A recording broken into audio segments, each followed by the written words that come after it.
So my Phlomis here, which was beautiful, very sculptural yellow with just tiers of flowers here, is finished, and it's starting to set a lot of seed pods here. You could also leave them over winter because they are really pretty with snow on, and I do leave some of them, but I'll also take some seeds from just a few of them. So I'm just gonna take here a top here, and they are quite spiky, so do be a little bit careful when you collect them, but normally you can just drizzle them out here. Let me see.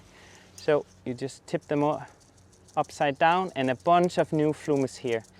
And these ones need changing temperatures to germinate, so they'll need warm and cold temperatures. So what I'll do, I'll grow them in the greenhouse over winter here in January, and I'm going to show you right now how I'll do it. For this, we're using regular potting soil because it's the cheapest. We did add water beforehand. That'll help our seeds not get lost and tossed around in the tray.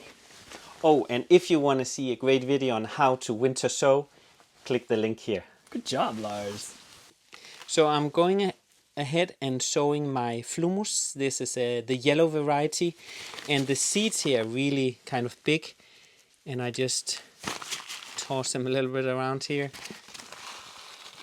and there we go. And then I'm just going to add a handful of my soil here just on top, and they like to be quite a lot covered here with dirt, and I attach a little tag here, a little name, and then I'll place it in the greenhouse, and then these guys will start to sprout once it gets warmer outside. Now it's time to place these in the glass house. They're going to need sunlight, and they're going to need to be watered once every 2 weeks with a little sprayer. Just keep an eye on them.